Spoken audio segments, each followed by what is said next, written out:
Welcome to the Real Estate Investing Club. This is the place everyday real estate investors gather to share their best stories, biggest insights, and favorite tactics to grow a portfolio of cash flowing properties in today's market. Here's your host, Gabe Peterson.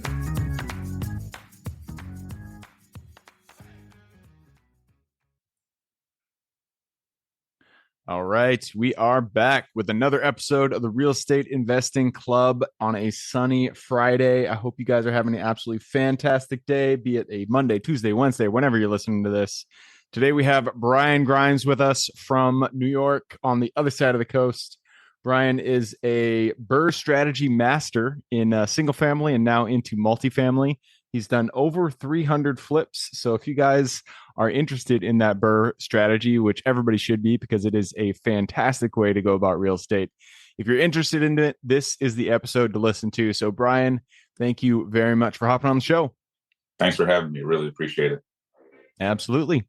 I told you before we got on here, we like stories. We like to hear how people got to where they are today. I know you got a good one. So why don't we take us back to the beginning? How'd you get started in real estate? I really got started because I knew the 9 to 5 wasn't for me. And I know that it's kind of a lot of people, but I was always kind of brought up to be more entrepreneurial. So my first job out of college, I went to Columbia University, played basketball there. I got out and I started doing financial planning because they told me, well, you can kind of be your own boss, make your own hours. But I was working 100% commission, cold calling attorneys, just grinding. I probably made $6,000 my first 6 months, of doing it. So I'm kind of paying to work at this point, and gas tolls and just like sweat equity. But every dime I made, my best friend was in real estate. He had purchased maybe 2 properties at this point and done some Section 8 type of rentals. So I knew I wanted to kind of get into that. And we would always talk about that being the way out of the 9 to 5. So every dime I would make on commission checks, I would put some money aside into a separate account to invest in real estate. And once it grew to maybe like 15,000, I did an FHA house hack, got my first multifamily property, and the rest is kind of history. I just kept going, stuck with it, get burned by contractors and just go through the school of hard knocks was the path I chose. Nice, man. The School of Hard Knocks is the only school that that's available out there when it comes to real estate. So it is the good one to do. And I want to kind of point out that you started with 15,000. Everybody thinks, rightfully so, that to get started in real estate, you need millions or hundreds of thousands of dollars. To really get going in real estate, you need a lot of money. But to get started, you don't need a lot of money. Anybody can come up with 15,000. Give it even over a year's period, you can make $15,000 to start down the path of real estate. So I love hearing that that's how you got started. That first deal that you did, how did you find it? It was, you had this $15,000 in the bank. Why don't you take us through that deal and kind of how it went? It was a process. I was saving for a couple of years to get to that point. So there was a lot of studying. There was a lot of research. There was a lot of number crunching. And going out and putting your hands on deals, what I call putting your boots on the ground, going out, standing in properties, seeing where a property is shifting to the left, shifting to the right, and just building your education. I mean, that's why it's real estate, because you can go out and feel it and touch it. So looking at properties, one of my mentors who was giving me some guidance at this time told me, one of his principles was, if you want to be safe, buy where you know, rent to who you know, and you always be successful. So I bought a property in my backyard, essentially, right in the neighborhood or a town away from where I grew up, and filled that property with tenants that were kind of like-minded. And I had a lot of success, but it was really going out and searching, finding the right deal, negotiating things like a seller's assist, doing an FHA house hack, putting down very little. And I came out of pocket about $6,000 for this deal, all in from the seller's assist and everything. It was cash flowing me about $1,000 a month. So I got all my money out in year one. And then, it's been, it's good when your first deal is your best deal, I'll say. So the first deal was definitely one of the best deals. And, that's why I tell people these days, you can do hard knocks, but mentorship can be better, because if you get off to a bad start with the School of Hard Knocks, one, it's 100 times more expensive than mentorship. But if you get off to a bad start, it's hard for a lot of people to recover. Most of the time, they're just kind of out of the game. Yep. Yeah. Yeah, I've said that a number of times on this podcast. You want to have that first deal go right. It is Yeah. very easy for deals not to go right, but you really want that first one to go right, which is why something like a mentorship is so crucial, because it will, it'll give you guardrails to work with to make sure that that first deal does go right. So you get that motivation, you see the money coming into the bank and being like, wow, this model does work. I'm ready Yeah. to put more effort into this and get it moving forward. Um, so I'd love to hear that. Before we move on to the rest of your story, let's talk a little bit about Burr. For people who aren't familiar with it, I know, anybody listening to this podcast, you guys probably know what Burr is, but we're going to give an overview here. Take us through what is the strategy? How does it work? So the Burr strategy is essentially focusing on properties that are in shell condition. If we look at most of the major cities across the country, they were all built in like 1910, 1915. Everything's 100 years old. And there's so many properties that are falling down. So if you can buy a shell, so you buy it, you renovate it, you will put tenants in place, you will then refinance all of your cash out of it, and then repeat that process. So doing that over and over again, what it allows you to do is to recycle your capital. Like I started off with $100,000 loan, and I flipped that into a $50 million portfolio in 5 to 7 years with the Burr strategy. So just doing that over and over again, and then adding the we'll call it the gasoline of hard money and leverage and some of these other things. But I think it's for the people who get bit by that development bug. I mean, as I learned more about renovation, I started to see that trying to do things cosmetically, it doesn't work on a 100-year-old property.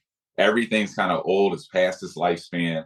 It's harder to go in and try to save some things and replace new things versus just start fresh, start from the four walls and just build it all back. Yeah. So when you go, when you're looking at properties, you mentioned shell condition. I like that you said that, because that, I did a few flips when I first got into this before I switched over to commercial. I wasn't any good at it, but it's because I didn't have the volume. Obviously you learn after you do so many. So when I went into this, I was looking at fixing things that I could fix, and then putting it back on the market. But I ran into so many issues, and the costs inflated. Each one that I did, the cost was so much more than I thought it was going to be, just because things come out of the walls. It's just harder to scope that into your budget, because you don't know what you don't know. So you said shell condition. I like that you said that, because I feel like that probably makes it a lot easier for you to project costs when you're going into this. Yeah, when you're starting fresh, it's a full gut renovated cost. So, I'll know if I'm going to buy a 2,000 or 3,000 3-story, square foot building, it's going to be 200,000 a renovation on average. Like I'll just know that. So I can now negotiate the right price, make money on the purchase, like they say, and just buy that deal and know that I can put in a really, heavy lift rehab into it. 200K for the average residential property, you can pretty much stomp that property out. Like you can put a real heavy renovation into it and get to the finish line. But when you go in and you think you can save things, here's the problem. There's money in this game, and there's materials money and labor money as you get into like being a real developer. And what most people don't know when they're getting started, they think all the cost is in the materials. So, I'll just save on materials and keep those materials here. But what you do is you increase your labor costs, because now the contractor has to do all this thinking, and they're going to sit back and stare at the issue for 2 hours and try to think through it. And if you're not standing in the property over them, you're going to waste all of this time and labor money, and it's just going to eat you out of the project, eat you out of the profit. It'll kick you out of real estate, really. So once you start fresh, now you don't have to think. They can just start fresh, run straight through that job as fast as possible, and you save on labor. And you can negotiate down, because most investors are afraid of those shells. So there's less competition. So it's the way to go. And I mean, developing is, it's a lot easier to make gobs of money, piles of money in the development game. But then you have to deal with things like zoning and going out and making sure the property's entitled and all this stuff. When you're doing a gut flip, you don't have to worry about that. You don't have to worry about making sure that the property is, going through all the red tape that you would generally have to do when you're doing a ground development. So Exactly. that's another benefit there. So a couple additional questions that I had.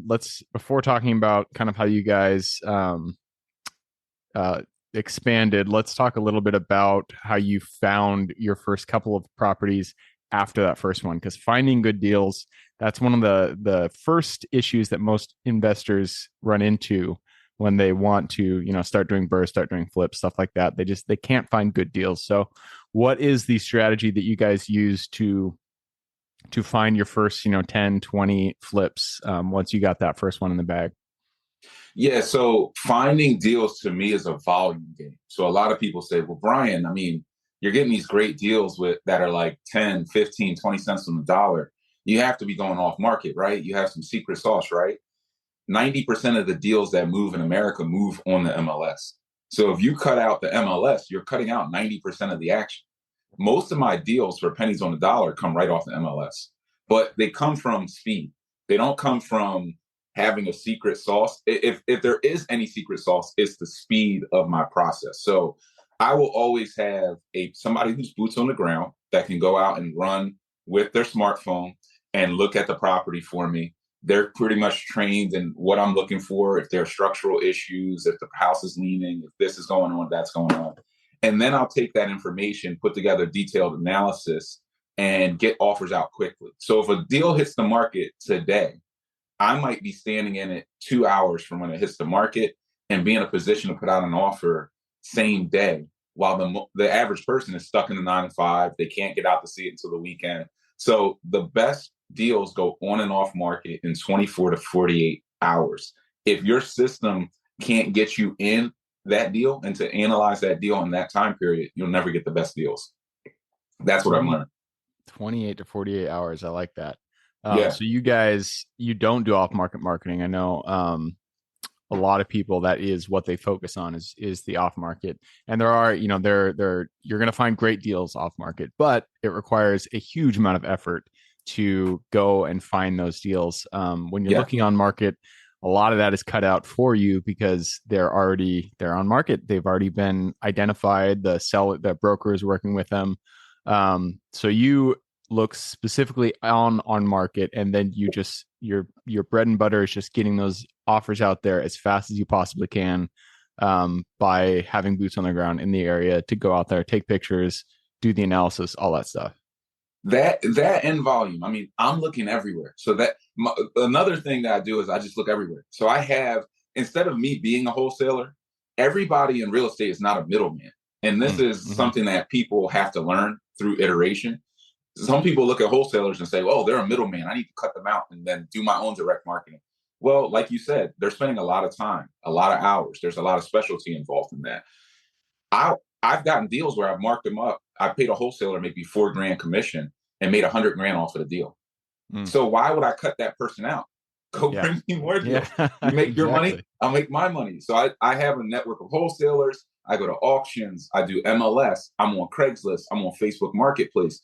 I believe volume will allow you to cherry pick the best deals. So most of us, we can't get good deals because we lack volume. So we're always in bidding wars. We're always thinking the market is scarce because we're looking in one place. Even if you only look for off-market deals, you're cutting yourself out of the MLS volume. If you only look at MLS, you're cutting yourself out of the wholesale volume or the auction volume or the Craigslist and Facebook Marketplace volume. So it's throwing it all into the funnel and then sorting through and cherry picking the best deals. But you can only cherry pick from a place of an abundance. Yep. That's the only way to be able to cherry pick.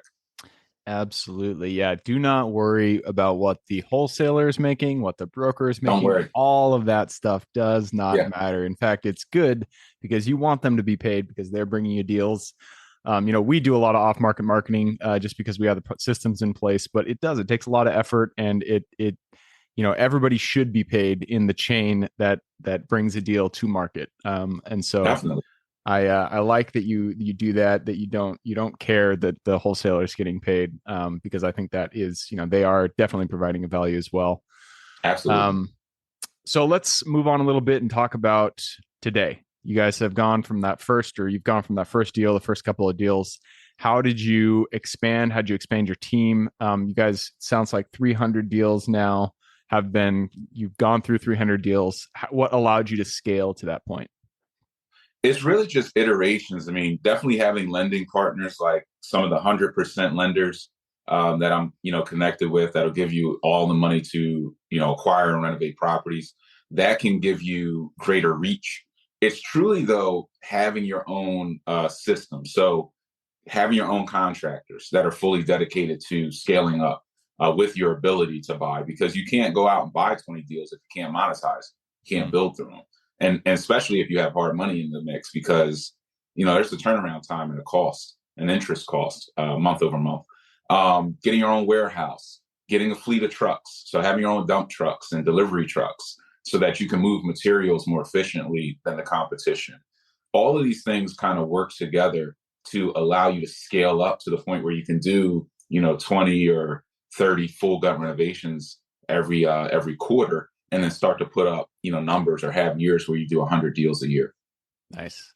And you guys, it's, we were talking before the show, it sounds like you guys are no longer just doing single family. Now you're doing multifamily. Has anything changed in that? Really, it's just more rooms to me, but in from the gut renovation standpoint, how does that change when you're looking at the multifamily versus the single family? I think the multifamily is a little more attractive today. Like when rates are 3-4%, you can go into a single family, do a co-living, type of play, and make $1,000 a month per property. So those become more of the gold mine in a lower interest rate environment. But as construction costs have increased, as rates have gone up, the multifamily play, even from a full gut renovation standpoint, is much better. Even though there's a higher cost, there's so much more cash flow with that footprint on a multi that it just makes more sense in this higher rate environment. You need ways to offset the additional carrying costs or the friction on a monthly basis from the higher rates. So going with the multis has been more of a bread and butter, I would say, since like 2022, as rates started to spike a little bit after like March of 22. So multis are definitely king right now. As rates go back down, going into 2024, 2025, if we can get back into the fours, maybe that'll mix back up, again, and singles will kind of take over. But I like mixing them all into the mix. It depends on where you're at as well. Sometimes, I have deals where I want to make it a multi, but it's better as a single, because in this pocket of the market, single families are trading for more than multis. So you'll get a mixture of all. What I like to do is just be adaptive, adapt to the market, be able to do whatever the market is telling you. I look at it like sports. Like in basketball, if somebody's 3 feet off you, you shoot the ball. If they're right up on you, you drive around them. You have to be adaptive in real estate. Most of us have one strategy, like, oh, I'm Mr. Airbnb. And then when New York drops a 30-page document putting regulations on mom and pop Airbnb landlords, and it wipes you out of the market, you have no other strategy. You need to have multiple strategies to win in real estate. It's not how good you're doing, it's how long you're doing good. So you have to always keep that in mind. Nice. I love it. And that's another reason why I love real estate, is that there are also so many different asset classes. So if one asset class is not doing well, if multifamily is not doing well, mobile home parks, RV parks, self-storage, they might be doing well, and vice versa. So there's always different things to look at. I love that you say, read the field, understand what's happening, and act accordingly. So I did take a peek at the clock. It looks like we have run down the time. So it is time to jump into the quick question round. Are you ready? Let's do it. Let's do it. Starts with books or any form of education. I'm a big bookie, so give me 2 recommendations, one for general life wisdom, one for real estate specific.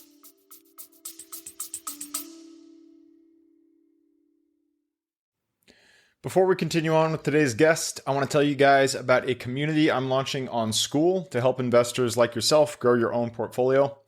In this community, you'll get access to all the docs I use, all the systems I've built, everything I've used to grow my own portfolio, as well as instructions and guidance on how to get out there and find great deals, how to finance those deals, and then how to manage them for great returns.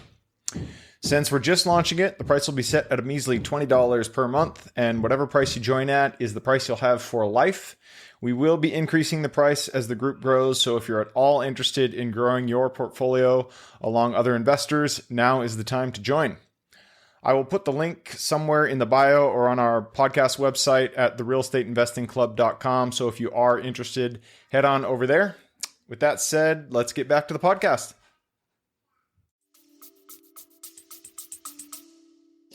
I think the richest man in Babylon is general, financial wisdom that pretty much anybody in finance should start off with that book, especially if you have very little like financial acumen or mentorship. You definitely want to start off with that book. My favorite real estate books are the Section 8 Bible versions 1, 2, and 3.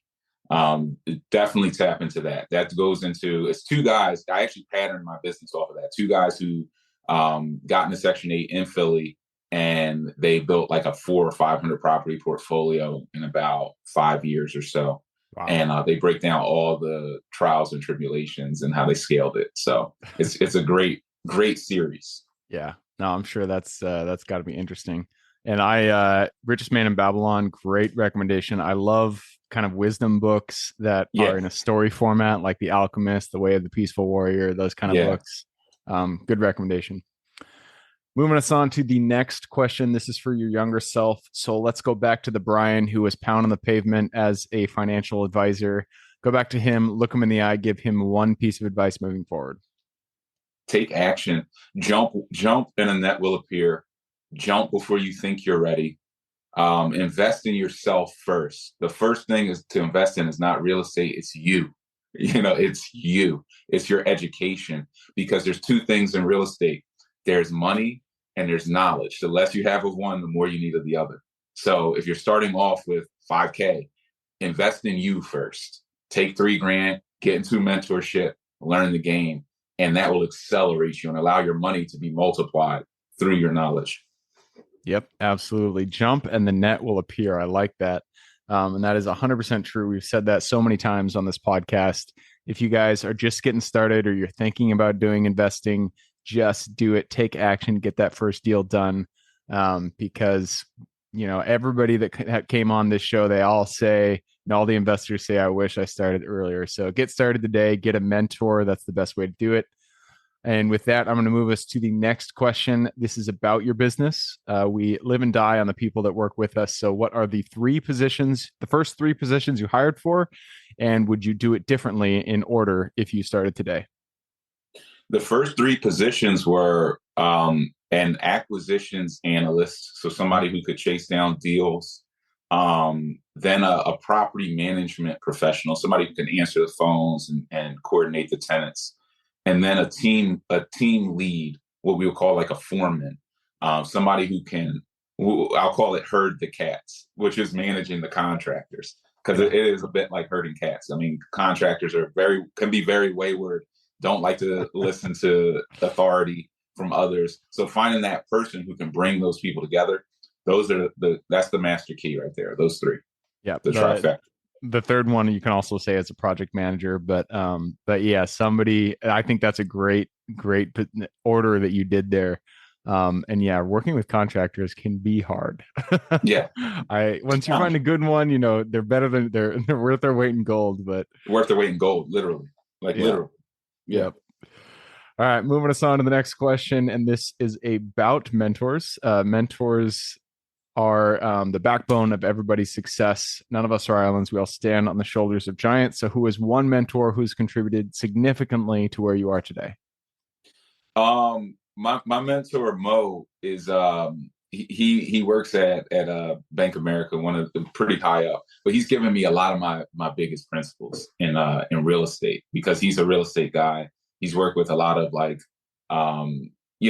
famous people and celebrities and athletes. And he's given me some of the major principles that I've always kept with me and that keep me locked in, in real estate and keeping myself safe. So he's definitely been that person that's always doing bigger deals as well. He'll go out and do, 500 or 1,000 unit deal, low income housing tax credits, and kind of just knock stuff out like that. So he's been, the guy that I've definitely followed and listen to when he gives you advice. It's always good advice.